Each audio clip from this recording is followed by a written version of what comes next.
Բարև ձեզ, դուք դիտում եք հրապարակումը, թե ինչ ենք պատմելու այս հաղորդմանը, նախ կարճ մի քանի տողով։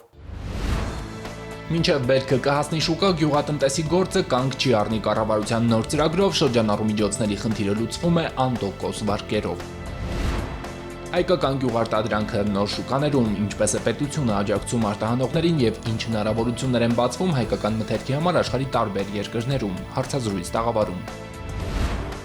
Ճանապարհից մինչև ջրամատակարարում, լուսավորությունից մինչև գազիֆիկացում, պետություն համայն գործակցությամբ սուբվենցիոն ծրագրերով շարունակում են փոխվել Աբովյանի դեմքն ու կյանքի որակը։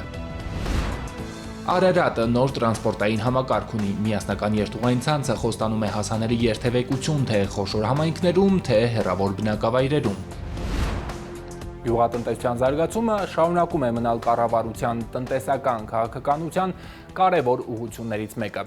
Ոլորտում արդեն իրականացվում են տասնյակ նպատակային ծրագրեր, այգեգործությունից մինչև անասնաբուծություն, իսկ այս տարի մեկնարկել է նաև ագրոպարենային ոլորտի վարկերի տոկոսադրույքների ամբողջական սուբսիդավորման նոր ծրագիրը։ Այն գյուղատնտեսներին հնարավորություն է տալիս մինչև 2 միլիոն դրամ վարկ ստանալ 0%-ով, 3 տարի ժամկետով և արտոնյալ պայմաններով։ Ծրագրի նկատմամբ հետաքրքրությունը մեծ է, ընդամենը մի քանի շաբաթում ֆինանսավորվել է շուրջ 11,000 շահառու, տրամադրվել մոտ 20 միլիարդ դրամ վարկ։ Ոնց գյուղի անունն է Բերքանուշ, ապրողներն ասում են անվանը համահունչ, նաև Բերքն ու բարիքն են այստեղ ուրիշ եւ անուշ։ Ծիրանն էլ է լավաճում, դեղսն էլ է լավաճում, ընկույզն էլ է լավաճում, բանջարեղենը էլ խոսք չկա։ Արդեն 15 տարի անփոփոխ Անտոն իր 2 հեկտարի վրա սմբուկ եւ ծաղկակաղամբ է աճեցնում։ Սմբուկի սածիլները նախորդ տարվա Բերքից ամբարած սերմերից է ստացել։ Մոտ 10 օր առաջ է դեռ վտի տարմատերով բույսերն արդեն հողին պահտվել, հուլիսի վերջ դաշտը Բերք կտա։ Շատ լավ որակյալ ապրանք եմ ստանում, շուկա չի էլ հասնում։ Կարող է հենց դաշտից էլ գան տանեն։ Մինչև հոկտեմբերի վերջ դեռ Բերք են ունենում առևտուրանում, գործը սեզոնային է, մոտ 3,5 ամսում վաստակած գումարը բաշխում են այնպես, որ մինչև հաջորդ տարի հերիքի։ Գալիս է գարունը, բնականաբար այդ նույն էլի խնդիրը առաջանում է, որտեվ տենց շատ մեծ եկամուտներ չեն կարող ստանալ, որպեսզի ասենք տենց ամբողջ տարին ու պլյուս գարնան աշխատանքներին բավականացնի։ Այս տարի անելիքն ավելի հեշտ կազմակերպվեց, կառավարության աջակցությամբ 2 միլիոն դրամ անտոկոս վարկ է վերցրել, գյուղատնտեսական աշխատանքներում գումարի որոշ մասն արդեն ներդրել, ընթացիկ էլ գործի մեջ անհրաժեշտ մյուս ծախսերը կհոգա, մինչև եկամուտ ստանալու սեզոնը կգա։ Այսօր ոչ մեկը ոչ մեկին պարքով գումար չի տրամադրում։ Մեր ղեկավարությունը տրամադրեց, այն որ ասում եմ մեր համ ընկերն է, համ բարեկամն է, մեր աշխատանքը կանգ չի առնում ու իր անունով էթում է։ Ագրոպարենային ոլորտին տրամադրվող վարկերի տոկոսադրույքների սուբսիդավորման ծրագիրն ապրիլի առաջին տասնօրյակում հաստատվեց։ Մայիսի վերջ արդեն բանկերից հավաքագրված տվյալներն արձանագրեցին, ֆինանսավորվել է մոտ 11,000 շահառու, շուրջ 20 միլիարդ դրամի վարկ է տրամադրվել այդ կարճ ժամանակահատվածում։ Նախապես մոտավոր կանխատեսվում էր, որ 40 միլիարդ դրամ կկազմի վարկային ընդհանուր պորտֆելն այս տարի։ Ծրագրի ընթացիկ պահանջարկը մինչդեռ արդեն կանխորոշում է, թիվը կգերազանցվի։ Ծրագրի շրջանակում տրամադրվում է 1-ից 2 միլիոն դրամի չափով վարկեր, երբ որ բանկերը վարկը տրամադրում են, պետք է առաջին 6 ամիսը սահմանեն արտոնյալ ժամկետ։ Սա հնարավորություն կտա, որպեսզի տնտեսավարողները կարողանան իրենց գյուղատնտեսական գործունեությունը իրականացնեն, եւ երբ որ արդեն բերքը ստանան, կարողանան վաճառք կազմակերպեն եւ դրա շրջանակում արդեն մայր գումարի մարումները իրականացնեն։ Իսկ ամբողջությամբ տոկոսադրույքի սուբսիդավորումը իրականացնում է կառավարությունը։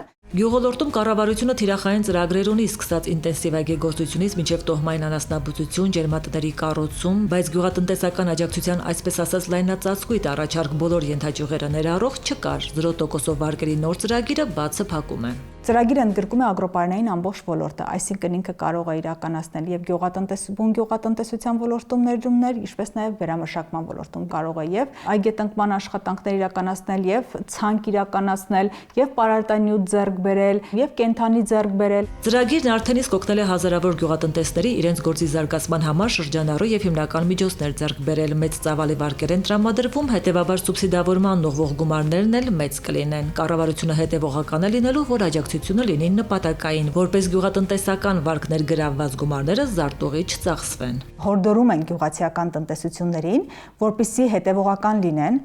ապահովեն այն բոլոր հիմքերը, որոնք որ կապացուցեն իրենց վարկային միջոցների նպատակային օգտագործումը, քանի որ խիստ վերահսկողություն է իրականացվելու եւ բանկերի եւ էկոնոմիկայի նախարարության տնտեսական զարգացման ֆինանսական կառույցի կողմից, որպիսի հստակ արձանագրվի, որ տվյալ միջոցները նպատակային օգտագործում են ունեցել։ Եթե բացահայտվեն ծրագրի պահանջներից շեղումներ, սուբսիդավորվող գումարները կվերադարձվեն։ Հայաստանի արտահանման քաղաքականության կարևոր ուղղություններից է նոր շուկաներ հասցնելը, արտադրանքը ու դրանց միջազգային շուկայում մրցունակության բարձրացումը, գործադիրը վերջին մի քանի նիստերում աջակցության ծրագրեր է ներկայացրել գյուղոլորտի ներկայացուցիչների արտադրանքը արտասահմանում ավելի մրցունակ դարձնելու համար, տաղավարում է էկոնոմիկայի նախարարի տեղակալը։ Պարոն Խոջոյան, որ արտադրանքն է հասնելու, կարծես թե ուղղությունները հիմնականում աջակցության Եվրոպական միության երկրներն էին, Մեծ Բրիտանիան, Կանադան։ Նախ պետք է նշեմ, որ կառավարությունը վերջին 5-6 տարիների ընթացքում իրականացրել է բազմաթիվ ծրագրեր, որ տնտեսվարողները կարողանան վերազինել իրենց արտադրական կարողությունները, ունենան այնպիսի տնտեսություններ,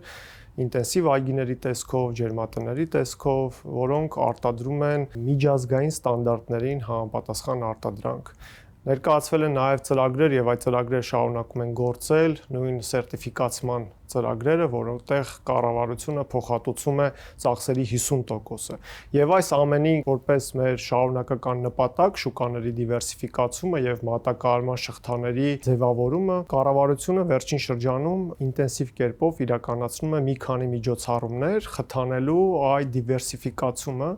եւ տարբեր շուկաներում հայկական արտադրանքի դիրքավորումը։ Կարողությունները զարգացան, հիմա տեղը որտեղ պիտի վաճառվի։ Այո, հաստատվեցին 4 ծրագիր։ Առաջին ծրագիրը Եվրոպական միության արտահանման դեպքում թարմ միրգ բանջարեղենի եւ ծաղկի մաքսատուրքի հետ վերադարձի մասին էր, այսինքն տնտեսվարողը արտահանում է, վճարում է մաքսատուրքը, այնուհետև կառավարությունը փոխհատուցում է այդ գումարի չափով։ Եվ դա նշանակում է, որ այդ շուկաներ արտահանելու դեպքում կարծես թե տվյալ նշված ապրանքների համար այն զրոյանում է։ Երկրորդ միջոցառումը, որը հաստատեց կառավարությունը, ուղղված էր ջերմատնային տնտեսությունում արտադրվող թարմ լոլիկի, պղպեղի, ելակի եւ ծաղկի արտահանմանը, որտեղ տրամադրվում է արտահանված 1 կիլոգրամի չափով փոխհատուցում։ Օրինակ, լոլիկի դեպքում այն կազմում է 275 դրամ, պղպեղի դեպքում 400 դրամ, ելակի դեպքում 770 դրամ եւ 1 հատ ծաղկի դեպքում 37 դրամ։ Եվ կառավարությունը հաստատեց եւս 2 ծրագիր, խոսքը վերաբերվում է ծիրանի, կեռասի, սալորի, դեղցի նեկտարենի, ինչպես նաև հանքային ջրի, գինու եւ շշալցված բրենդի արտահանմաններ ուղված, եւ այս պարագայում տարբեր սահմանաչափերով կառավարությունը նույնպես այդ ֆինանսավորումը իրականացնում է։ Մենք նաև ունենք չշշալցված բրենդի արտահանման համար հաստատված ծրագիր, որտեղ վճարված արտահանման դեպքում վճարված տուրքի հետ վերադարձ է իրականացվում։ Այս ամենը բավականին պարզ ընթացակարգերով է իրականացվում, օրինակ եթե խոսքը գնում է թարմ միրգ բանջարեղենի արտահանման մասին, ապա տնտեսվարողը արտահանումը իրականացնում է եւ այնուհետեւ ամսվա ավարտին դիմում է էկոնոմիկայի նախարարություն ներկայացնելով 2 փաստաթուղթ։ Մեկը արտահանման հայտարարագիրն է, մյուսը հաշիվ ապրանքագիրը, որը կցվում է։ Եվ այդ 2 փաստաթղթի արկայության հիման վրա էկոնոմիկայի նախարարությունը արդեն ըստ սահմանված սահմանաչափերի փոխհատուցում է իրականացնում։ Արդեն եղել են արտահանման դեպքեր, փորձեր։ Իհարկե արդեն եղել են եւ հունիսի 1-ից սկսած արտահանվել է շուրջ 1161 տոննա պտուղ բանջարեղեն եւ 961,000 հատ ծաղիկ։ Այս ամենին զուգահեռ նաև եւ էկոնոմիկայի նախարարությունը եւ արտաքին գործերի նախարարությունը տարբեր միջոցառումներ են իրականացնում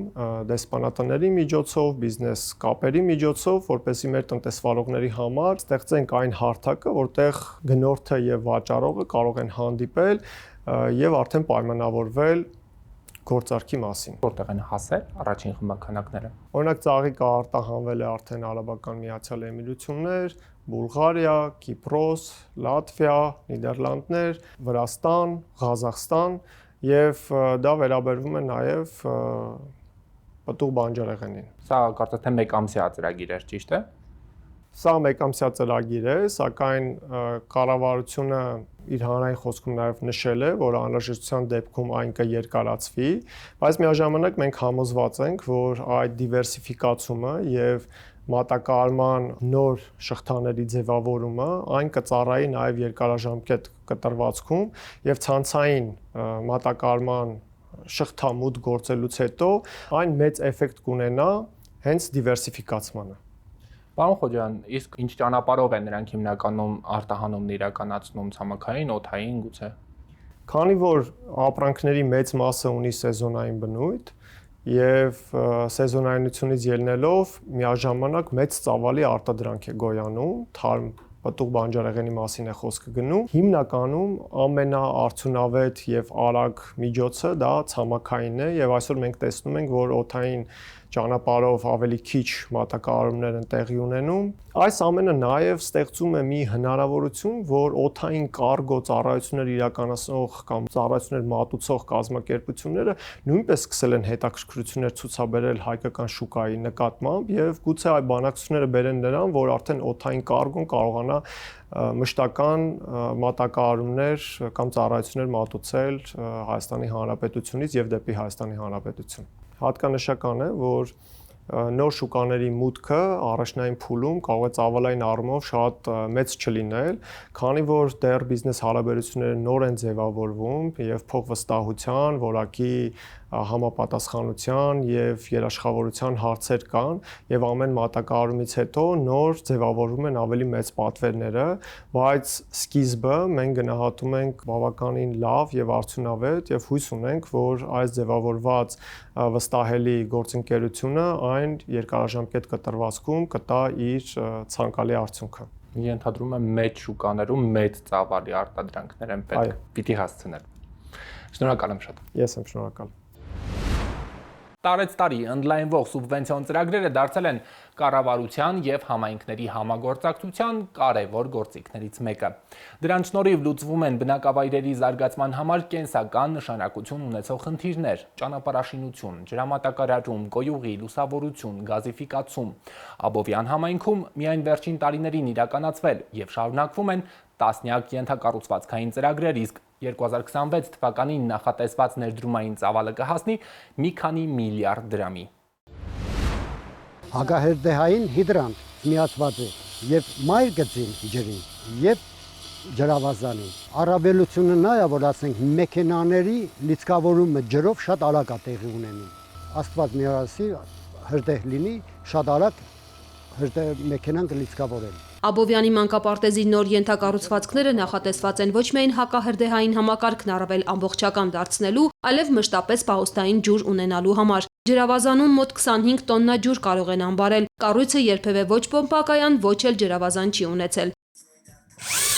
1980-ականների սկզբին է շենքը կառուցվել ու երբևէ չի հիմնանորոգվել։ Շահագործման համար այլևս անպիտան էր, սեսմակայուն չէր։ Վերջին տարիներին Աբովյանի 10-րդ մանկապարտեզը ընդհանրապես չի գործել։ 2025-ի տարեսկզբից հիմնանորոգման աշխատանքներ են մեկնարկել։ Առաջնահերթությունը նաև տրվել սեյսմիկ կայունության համար եւ նրա սեյսմիկ ցուցանիշները բարձրացվել են շենքի հիմքերի ուժեղացման, հեծանների եւ սյուների ուժեղացման միջոցով։ Ներկայումս ընթանում են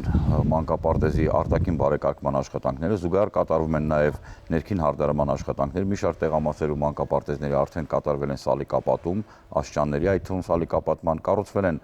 գոյուղու եւ ջրահեռացման համակարգերը։ Համայնք կառավարություն համաֆինանսավորմամբ հիմնանորոգվող մանկապարտեզի 834 միլիոն դրամի 70%-ը պետական բյուջեից կփոխանցվի։ 270 երեխայի համար նախատեսված մանկապարտեզը կունենա ժամանակակից նորմերին համապատասխան բոլոր հնարավորությունները։ Աշխատանքների 75%-ն արված է, նախատեսում են շահագործման հանձնել տարեվերջին։ Մանկապարտեզից բացի համայնքում նաև լայն թափով ճանապարհաշինական աշխատանքներ են ընթանում։ Տեսնում եք հիմա Աբովյան Սարալաշ թաղամասից դեպի քաղաքային գերեզմանատուն տանող ճանապարհի ամբողջովին հիմնանորոգումը, ներկայումս իրականացում են եզրաքարերի տեղադրումը եւ մայթերի բարեկարգման աշխատանքները։ Առաջնահերթություն են տրվում դպրոցներին, մանկապարտեզներին, հատկապես կլաստերային դպրոցներ տանող ճանապարհներին եւ հիմնական ճանապարհներն ու երկրորդական ճանապարհները, որոնք երկար տարիներից վերանորոգված չեն եղել։ 10 գյուղական եւ 1 քաղաքային բնակավայր կա Աբովյան համայնքում 99 հազարից ավելի բնակչությամբ։ Տասնյակ տարիներով մարդիկ անցուդարձ են արել քարուքանդ փողոցներով, ոչ հիմնանորոգում, ոչ էլ պատշաճ սպասարկում չի եղել։ Հիմա նորոգվում ու հիմնանորոգվում են ոչ միայն գլխավոր ու երկրորդական ճանապարհները, այլև գյուղական արոտավայրեր տանող հատվածների հողային շերտն է բերվում բարվոք վիճակի։ Ճանապարհաշինության այս տարվա ծրագրերի արժեքը 4 միլիարդից ավելի է։ Արդիականացում է փողոցների լուսավորության համակարգը, գազիֆիկացման ուղղությամբ են աշխատանքներ տարվում։ Այս տարի նախատեսում են նաև ոռոգման համակարգի եւ խմելու ջրի ցանցերն արդիականացնել։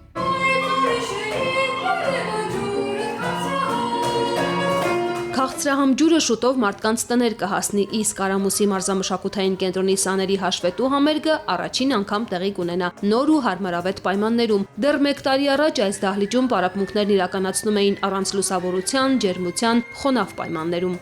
Մենք դիմորդ երեխաներ ենք ունեցել, որ ծնողը բերել է, հենց առաջի հարկից մուտք գործելով երեխան հրաժարվել է այս վիճակը նայելով, ահավոր, այն ժամանակ վախեցել է ուղղակի։ Վախեցել են ու հրաժարվել են ընդունվել, որովհետև ասել ես այստեղ չեմ գա։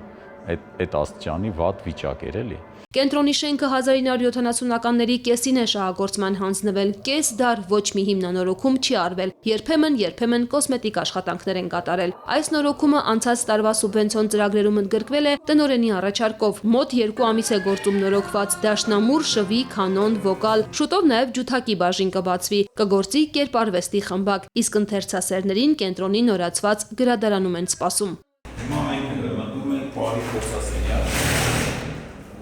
Հույս ունեն, որ հաջորդ տարի սուբվենցիոն ծրագրով կնորոգվի նաև կենտրոնի մյուս հատվածը եւ բոլոր դահլիճներն ու սրահները կկարողանան շահագործել նոր ու գրավիչ պայմաններում։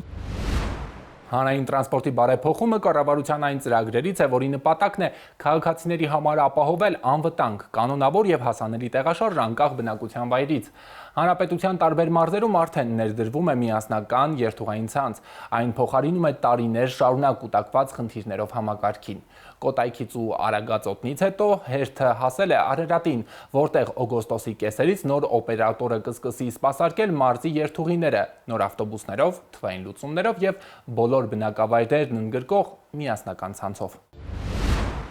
Արարատը վերջապես նոր ուղևորափոխադրող ունի, մարզում օգոստոսի կեսերից կսկսի գործել միասնական երթուղային ցանցը։ Հայտարարված մրցույթում հաղթելուց հետո ընկերությունն անհրաժեշտ շարժակազմի մի մասն արդեն ներկրել է։ Ունենք արդեն իսկ 40 տրանսպորտային միջոց 87 հատից։ Այս պահին 10 հատ մեքենա գտնվում է Երևանում, անցնում է տեխնիկական սպասարկում, որ հանձնվի մեզ։ Հունիս ամսվա վերջ արդեն իսկ կունենանք մոտ 65-ից 70 մեքենա արդեն տեղում։ Տասնամյակների փորձով ուղևորափոխադրող ընկերությունից պնդում են ընտրել են մեքենաներ, որոնք երկարակյաց են, իսկ սպասարկման համար անհրաժեշտ մասերը Հայաստանում հասանելի են, հեշտ գտնվող։ Կապելու են մարզի փոքր ու մեծ բնակավայրերը, նաև համայնքները Երևանին։ Արարատի շոկ ամառներն ուղևորների համար էլ խնդիր չեն լինի։ Մեքենաներում օդափոխման համակարգ կա, մարդիկ էլ կանգառներում ստիպված չեն լինի երկար սպասել։ Բանակցություններ ենք վարում տեղորոշման ծրագրի հետ, որպեսզի ինչպես որ Երևան քաղաքում, այնպես էլ Արարատում կարողանան բնակիչները տարբեր տեղերից իրենց տնից կամ աշխատանքի վայրից տեսնել իրենց հարմար տրանսպորտը որտեղ է հասել, որպեսզի ավելորդ ժամանակ չծախսեն կանգառներում սպասելու համար։ Ընկերությունը պարտավորվել է սպասարկելու է բոլոր երթուղիները, նաև նրանք, որոնք այսպես ասած եկամտաբեր չեն։ Հենց սա է մարզերում միասնական երթուղային ցանց ներդնելու կառավարության գլխավոր նպատակներից մեկը, անկախ գտնվելու վայրից, բնակչության թվից բոլոր բնակավայրերը պիտի ունենան հանրային տրանսպորտ։ Այս պահին Հայաստանի Հանրապետությունում ամբողջությամբ շահագործման է հանձնված Կոտայքի մարզը միասնական երթուղային ցանցով, Արագածոտնի մարզը, Արմավիրի մարզի Վաղարշապատ տարածաշրջանը եւ Գեղարքունիքի մարզի Գավառ տարածաշրջանը։ Նախարարությունում վաղուց արդեն չեն հայտարարում առանձին երթուղիների համար մրցույթներ մարզերում, այնտեղ, որտեղ չեն անցել միասնական երթուղային ցանցի, սպասարկող ընկերությունների հետ գործակցությունը երկարաձգում են կարճ ժամկետներով։ Տրանսպորտային բարեփոխումների գործընթացը, սակայն, որոշ չափով դանդաղում է, քանի որ մասնավոր հատվածից զգալի ներդրումներ են պահանջվում։ Քանի որ մեծ ներդրումների մասին է խոսքը, կառավարությունը ունի գործիքներ աջակցելու մասնակիցներին մրցույթի, կարելի լինի դա տոկոսադրույքների նվազեցման միջոցով, կարա լինի մաքսատուրքի նվազեցման միջոցով։ Կազմակերպությունները կարող են օգտվել նաև արտոնյալ հնարավորությունից, լիզինգից։ Մրցութային պարտադիր պայման է նոր տրանսպորտ ունենալը։ Առաջիկայում կհայտարարվի Շիրակի մարզի միասնական երթուղային ցանցի օպերատորի մրցույթ։ Վերջնանպատակն է ամբողջ հանրապետության տարածքում քաղաքացիների համար ապահովել հասանելի, կանոնավոր եւ ժամանակակից հանրային տրանսպորտ։ Դուք դիտում եք հրապարակումը, շնորհակալություն ուշադրության համար։ Մեր բոլոր հաղորդումները հասանելի են նաև YouTube-ում, ARM Gov-ում։ Մեր եթերային հաջորդ հանդիպումը մեկ շաբաթից։